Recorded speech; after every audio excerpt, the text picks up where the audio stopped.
તો નમસ્કાર દોસ્તો, આજે અમે જઈ રહ્યા છીએ મિની રણુજા એન્ડ ભમરેશી માતાના મંદિરમાં. દાહોદમાં આ બે મંદિરો સૌથી ફેમસ મંદિરો છે. સૌપ્રથમ આપણે જવાના છે ભમરેશી માતાના મંદિર. તો વિડીયો લાસ્ટ સુધી જોતા રહેજો અને ચેનલને સબસ્ક્રાઇબ પણ કરી દેજો. અચાનક ભારે વરસાદ આવી ગયો છે, તેથી અમે દુકાન પર રોકાઈ ગયા છે થોડી વાર. ત્યારબાદ અમે થોડી જ વારમાં પહોંચી ગયા છીએ રંધીપુર. તો આપણે અહીં રંધીપુરમાં આપણે ભમરેશી માતાના મંદિરના દર્શન કરીશું. ત્યારબાદ આપણે મિની રણુજા પણ જવાનું છે. ભમરેશી જવા માટે રસ્તાની પણ સુવિધા સારી છે. ડબલ લાઇન વાળો હાઈવે રોડ સારો બનાવી દીધો છે.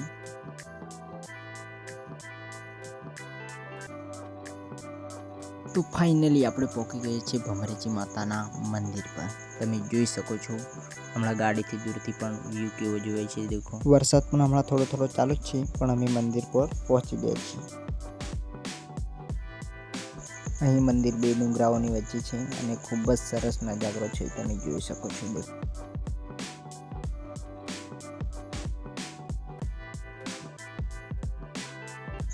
તો ચાલો આપણે મંદિરની અંદરથી પહેલા દર્શન કરી લઈએ.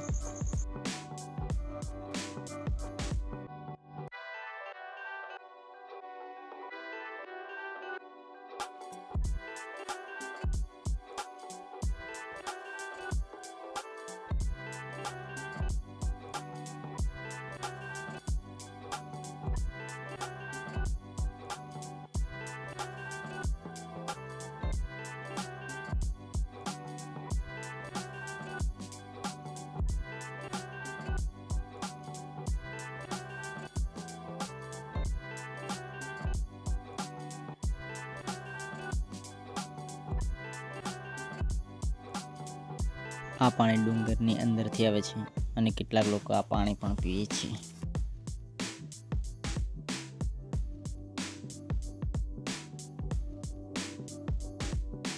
ત્યારબાદ ભમરેશીની બાજુમાં રામદેવનું મંદિર છે, ત્યાં પણ આપણે દર્શન કરી લઈએ.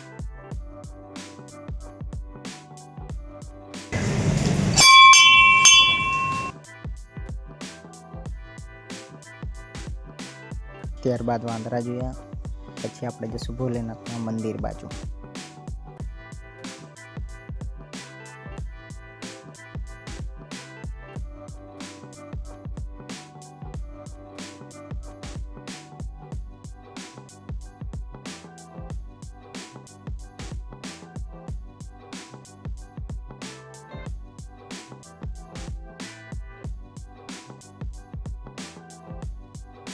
પછી અમે આવ્યા મંદિરની બહાર. ત્યાં તો ઘણા બધા માછલા હતા, તમે જોઈ શકો છો.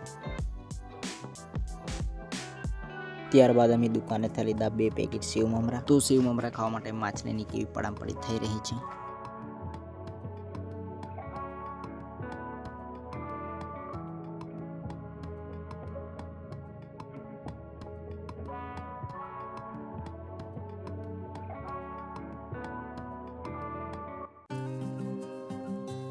તો ચાલો આપણે હવે જવાના છે મિની રણુજા, તેથી આપણે આગળ વધીએ.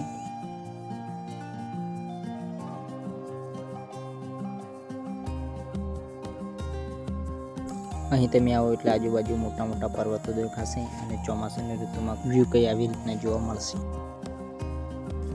તો આપણે આવી ગયા છીએ સિંગવડ તાલુકાના સંજીલી ગામમાં મિની રણુજા હતા. અહીં કુલ 9 માળની બિલ્ડિંગ છે, હજુ કામ પણ ચાલુ જ છે.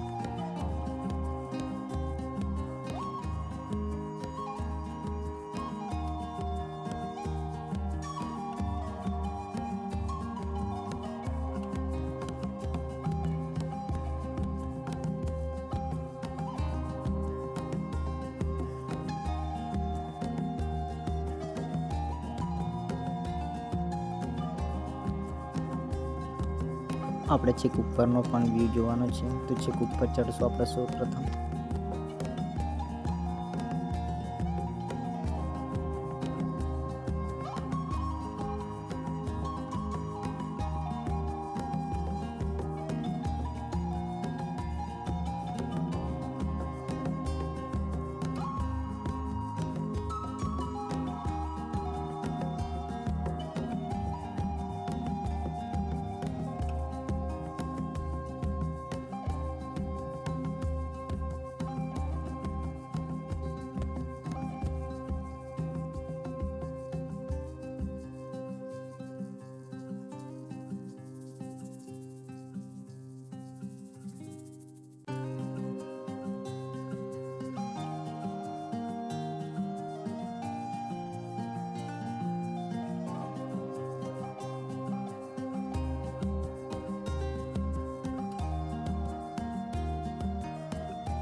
તો મિત્રો વિડીયો સારો લાગ્યો હોય તો લાઇક એન્ડ સબસ્ક્રાઈબ પણ કરી દેજો.